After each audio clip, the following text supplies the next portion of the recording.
SwayamPrabha. Digital India. Educated India.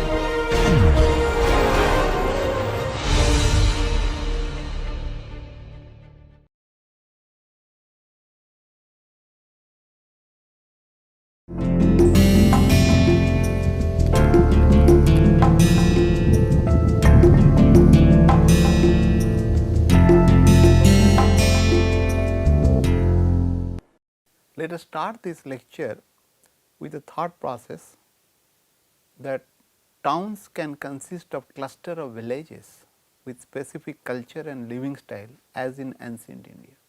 If you recall that we started discussion in the last lecture about town planning in ancient India, of course, various aspect of Harappan civilization and their and its town planning we had discussed.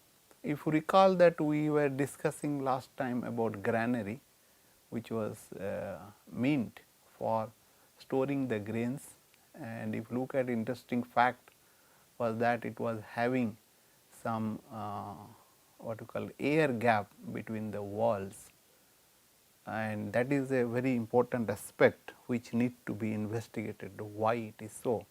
But as I had mentioned in the last lecture that it is basically to control the temperature, and quite interesting that and there might be some other reasons also, we need to explore it. Let us today let us now discuss about other aspects like well. In the last lecture we discussed about private wells, and also there are instances of public wells which are large in size, and it will be having also a platforms, and which was were found in the mound AB at Harappa. If you look remember that mound AB I had shown you, and from here figure you can see that this is a well which is of course the scale is not given, but it is quite a large a bit, and also beside this there are some pedestal here, like if you look at these are the pedestals which are there, and this might be there is also another pedestal here, and this pedestal might be there for taking bath, and also the washing clothes as is common in many traditional cities in Pakistan and India even today. I remember that when I was in college in a hostel, and at that time we used to use similar pedestal for washing clothes. At that time we were not having luxury of using washing machines.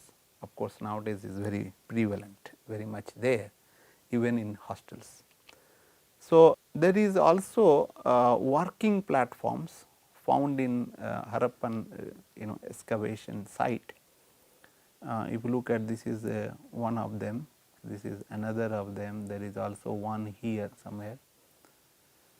So, these are quite huge in thing, it is having a what you call circular in nature, and a vessel which will be sturdy in nature, and this you can call it as a basically a mortar, and mortar means it is can be utilized for pounding the rice husk or the husking the grains, and it was might be these might be there in the courtyards or maybe in a very big room, and if these are located in a courtyard, they must be used for public purposes. So, these are the kind of things what people found out during the excavations, and beside this there was a drainage system which was unique, and if you look at this I have shown you the drainage system here, it is having corbelling also. This is a quite large corbel, and what they found out, it was built in the middle of an abundant gateway at Harappan to get rid of the rainwater and sewage. In some of the cities even today we do not have sewage systems. Now, government is trying very hard to garner funds from various sources, even from the World Bank, to build Sway system, and it was there in earlier days, and it is a very cost effective way of doing using the bricks. These are the bricks if you look at, but today we are using concrete for that, and which is not that cost effective, and also the durability is questionable for concrete.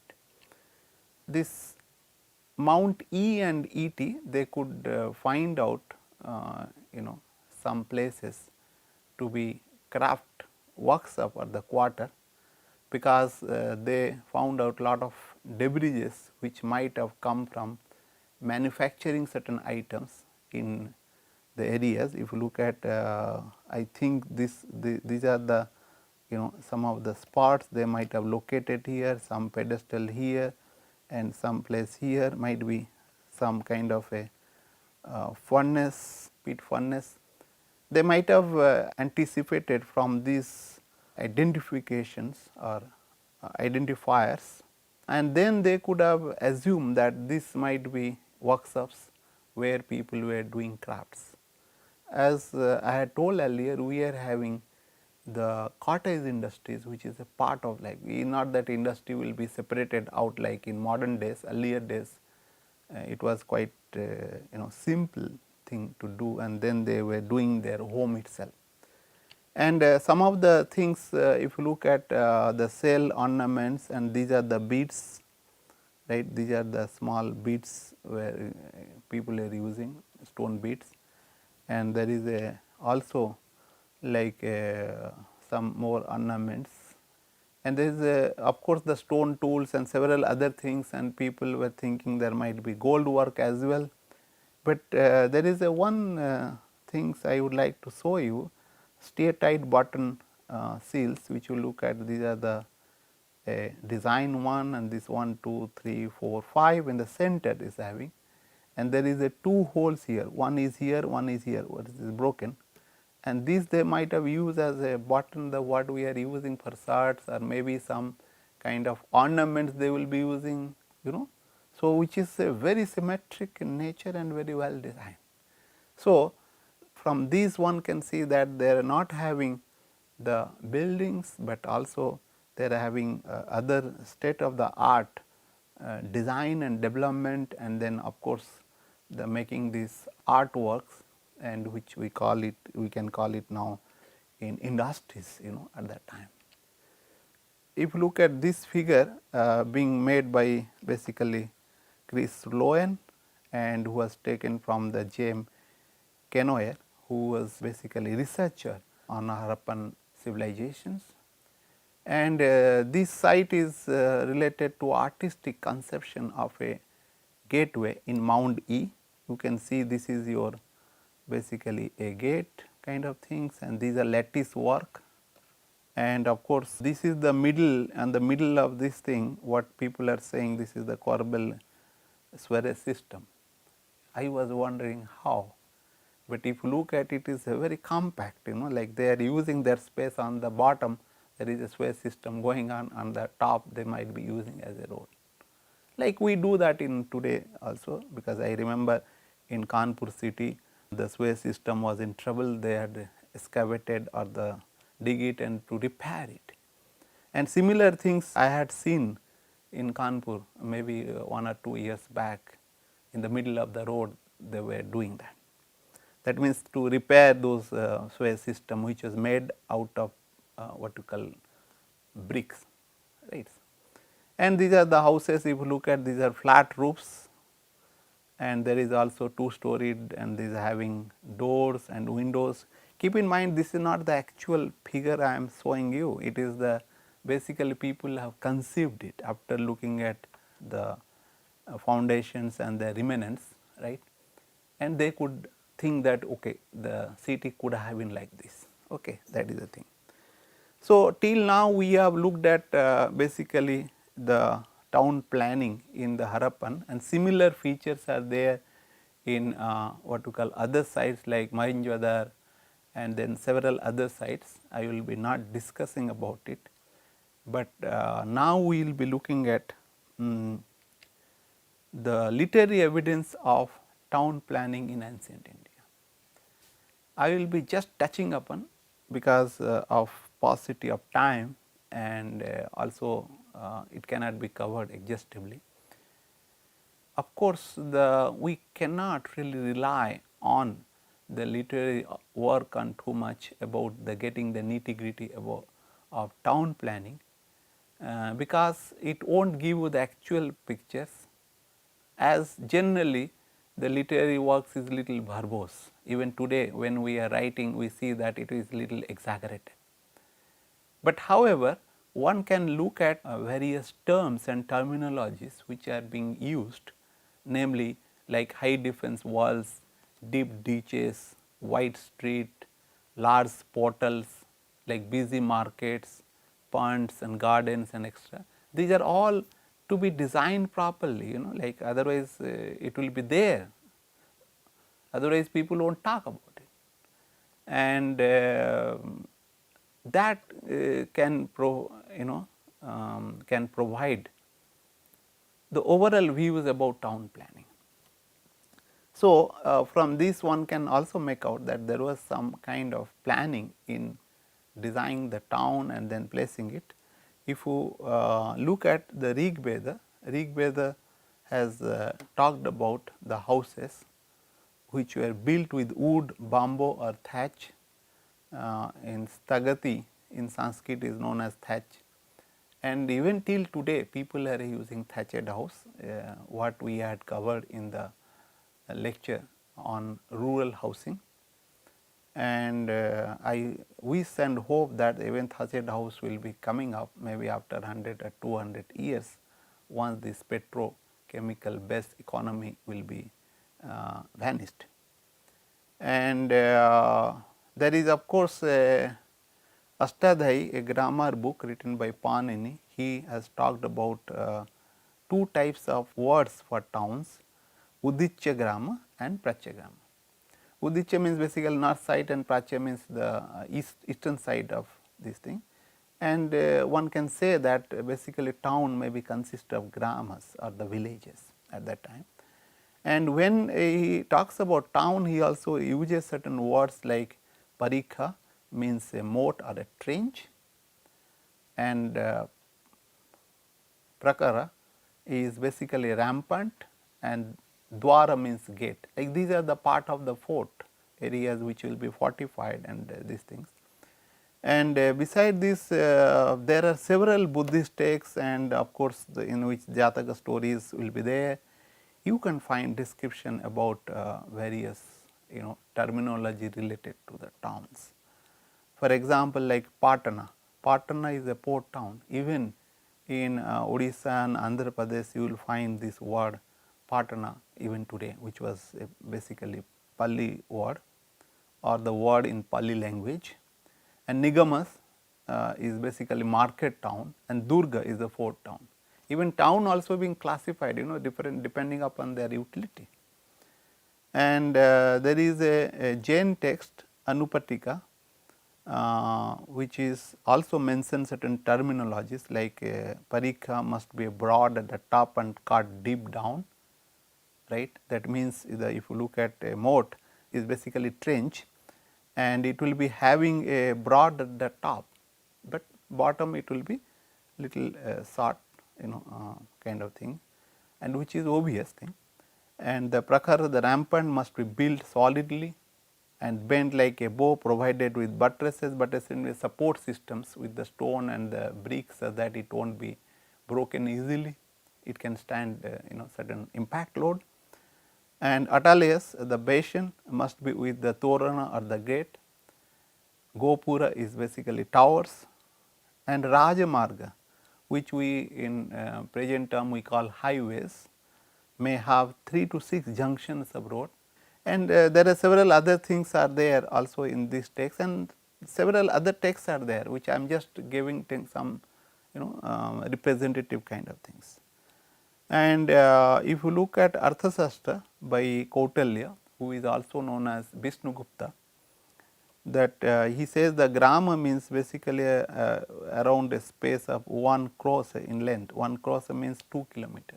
Even today the village also maybe 2 to 3 kilometer around that place where the people will be living together, we call it village. And they were having also the officers for collecting the taxes and managing the towns and other thing, and that is being mentioned in the Arthashastra. Sangrahana means a small town tax collector, which is consist of around maybe 10 villages, and Karbatika is a town which is around 200 villages, kind of together they will be taking care. And Dronamukha is a big town which is chief administrator. Dronamukha means basically chief administrator of a big town which will be around something 400 villages, and Staniya, who is also a administrator kind of things of a big city, which is around something 800 villages. So, if you look at earlier days, the villages culture were there in the city, and also city will be having certain fortifications because of getting protected from the enemies and other things. What we will be discussing now, some of the things which mentioned in the Chanakya's Arthashastra about town planning, and there is a regional consideration, like what he prescribed that towns must be positioned in such a way not only to help people each other, but also to protect it from the enemies. There is also a problem of congestion in the town at that time, and due to the surplus people, and which must be decongested. How it can be done? It can be done by relocating the people. And how it can be relocated? And he has given the idea or the precision, that is, the people can be encouraged to migrate to a new place which might be designed properly. And people will not go like that way, they must be given some benefit, and that benefit is to exempt them from paying the taxes for certain years. So, if you look at, we are also facing the same problem today. Most of our cities are populated because of migration of people from village or the rural areas, and for better opportunities and better life they are just coming to the cities, and that is being crowded. And of course, there might be several ideas which might be there in also Arthashastra, or we can generate to solve the problem of overpopulation of the city of the present days. And when you talk about village and town which will be newly established, he prescribed that it should be of high proportion of agriculturists and workers. That means, the new village would be consist of agriculturists, means farmers, and also the people who will be knowing agriculture. So that what will happen, you will be self sufficiency in food. Unlike the present day town planners or the town dwellers, they do not have way to what you call farm the land, because they do not have land to till it or produce the crop, and it is not sustainable.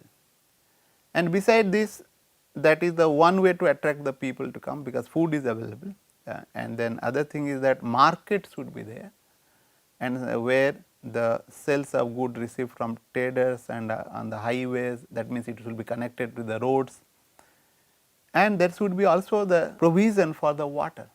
Therefore, it should be by the side of river or some canals or some water bodies should be around or constructed, so that the people should have that day to day activities with the help of water.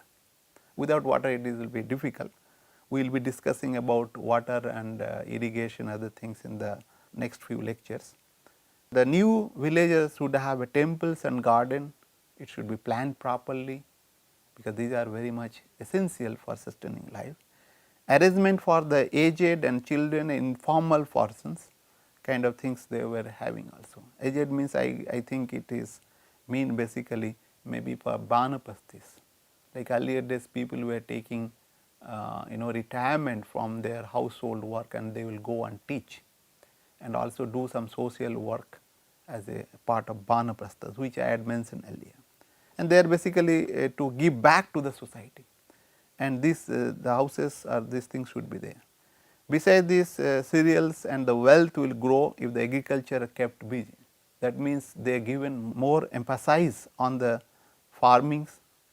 The attempts also should be made to protect and increase the quarries. Quarries means basically mines and forest and canals, water.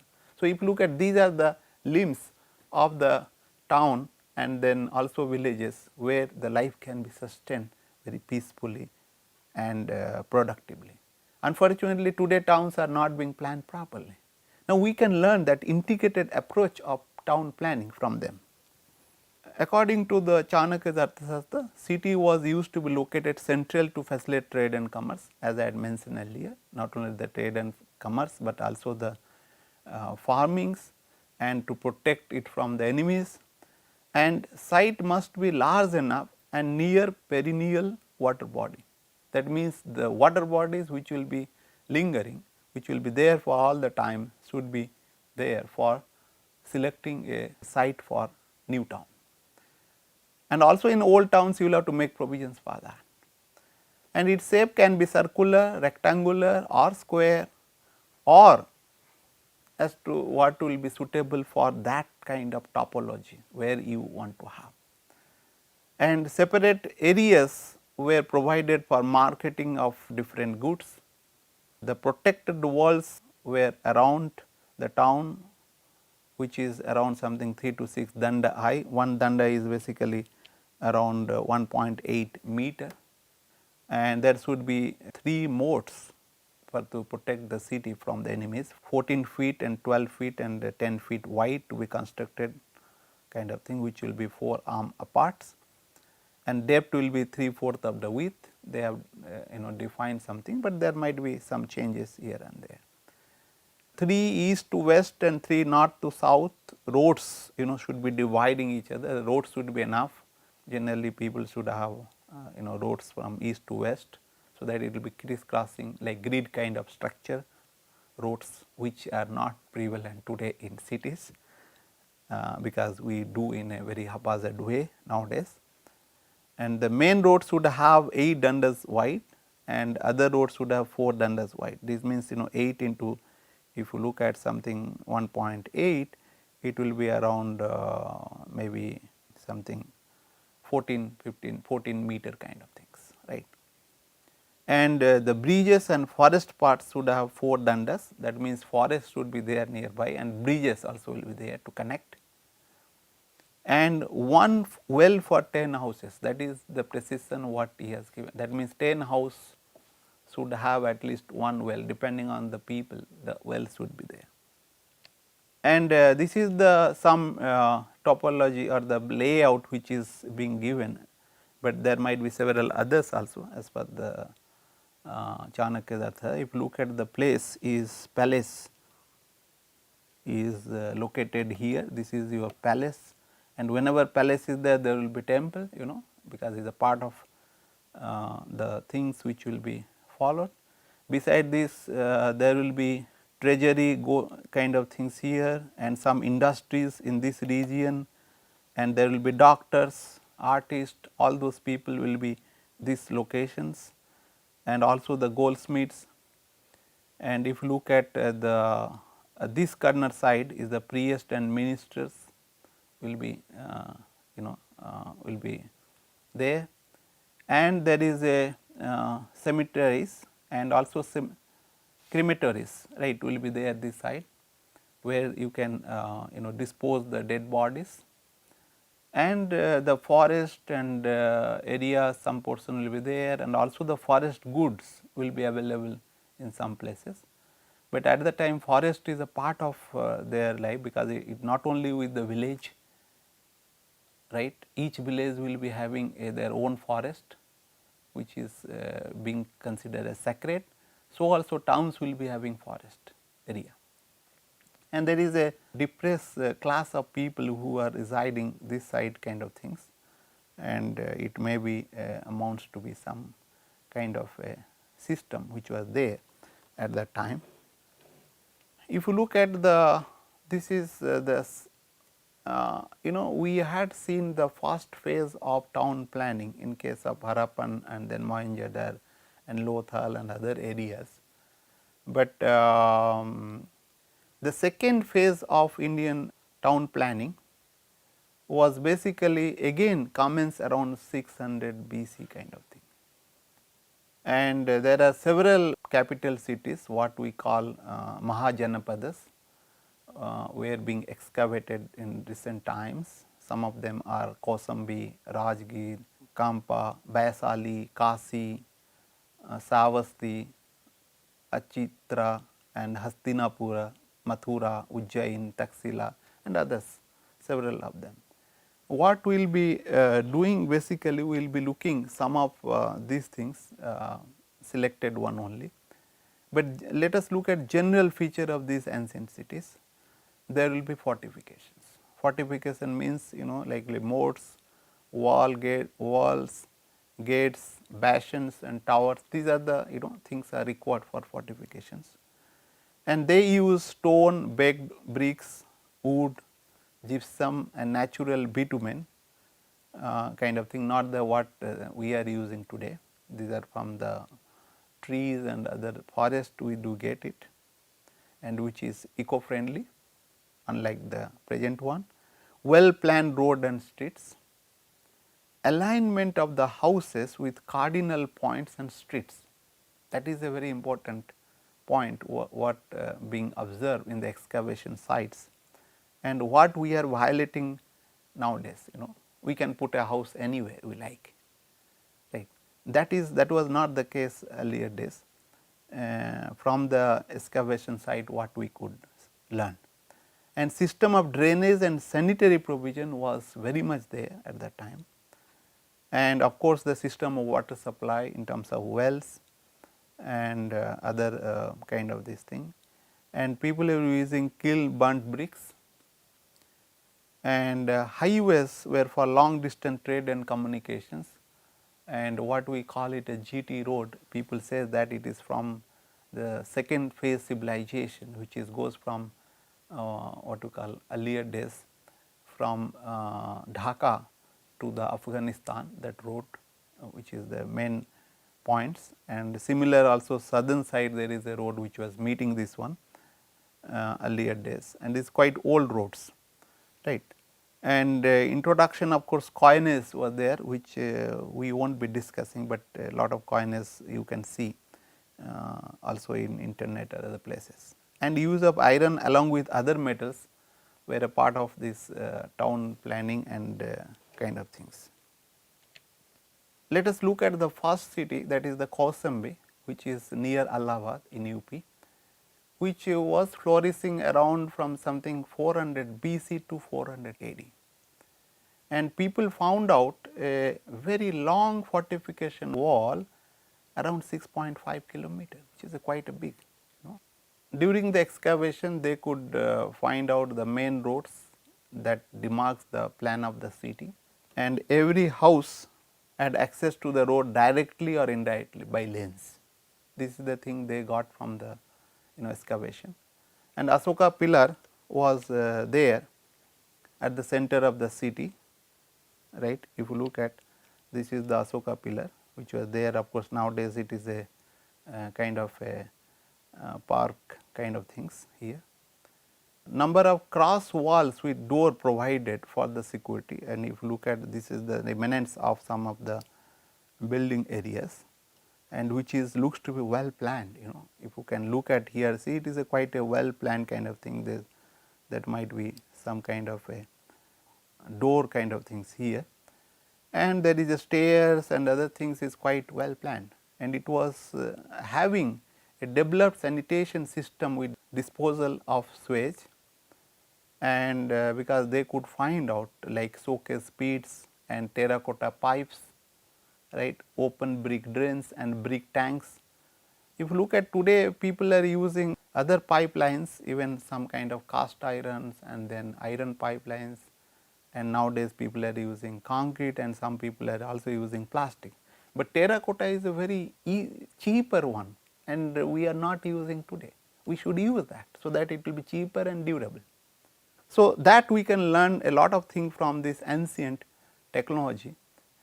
Let us look at another city which was there in Bhubaneswar in Odisha, that is known as Sisurpalgarh, and which was flourishing around 300 BC to 400 AD. This is the estimation what they have made. It was having defensive wall constructed around first quarter of 200 BC, and it has a square plan each side around 1.4 kilometer with a tower on each corners. This is the picture of some of the remnants, because now there is this historical site is being taken by the others to have building new buildings. Maybe in future whether people could government could protect this important excavation site or not, that is a one question. And these are the some of the pillars which are you can see, and a rampart of clay with basal width of 110 feet. That means, if the rampart, this width was very big. Of course, the height is 25 feet, which is quite high. Was erected around 300 BC. Later on, what you call laterite gravels were added over the lay base. Base was the clay. The base was the clay, and then laterite gravels were being added. And of course, later on some people add the baked bricks revetments and with both the sides of the rampart. And of course, as the people were using, then they will be improving it further depending upon the available materials. And large scale use of massive laterite blocks for the gateway, which were reinforced by the bricks boxes filled with earth in the next century. And the grid pattern layout for the roads. Road were having a very grid pattern, what is expected, what is ideal it should be, and entire area was surrounded by natural streams, and the streams means basically the water will be there, and water is very important for life. We do not really plan for that, and that should be, and we will be discussing about water in the next lecture. And Taxila, which is nowadays known as Sirkap in Pakistan, around 400 BC, this city had actually extended fortified masonry wall. The spinal streets run from north gate throughout the length of the city. Of course, the smaller lanes will be meeting the main street at right angles. And if you recall that this Taxila, where the Chandragupta was a teacher, because there was a university where he was a professor in that place at the time when the Alexander the Great invaded that place. The houses were defined and access to the road, and it was having a very good drainage system as well. So, this some of the layouts I have shown here. This is about the Taxila city at the time, what people have got, and if you can look at, these are all well planned layout of the houses and buildings. If you look at, these are the houses kind of things, these are, and this is the road. You are having main roads, right? These are the road kind of things, and these are side roads, and these are the maybe some common places, and it was quite beautifully designed town. And Indraprastha, of course, you will be knowing well, that is a very historian city, now is known as Old Delhi, and which is something 1000 BC, and always whenever Indraprastha we talk about, it comes to our mind Mahabharata, because it is the Pandavas which had built that Indraprastha according to our scripture. And this excavation revealed that this Indraprastha now in Delhi occupied by several people like Mauryan dynasty, Sunga Sakar dynasty, Kushan, Gupta, post Gupta, Rajput, even of course the Delhi Sultan and Mughal periods. And this I have shown you the Purana Kila, which was the place being captured by all the dynasty people, all the kings, whoever try to capture the power, and they will be using that again renovating it also. And the houses were well defined and had access to the road. We will now stop over here, and then we will discuss more about in the next lecture. And I will be continuing this town planning of the second phase civilization. Thank you very much.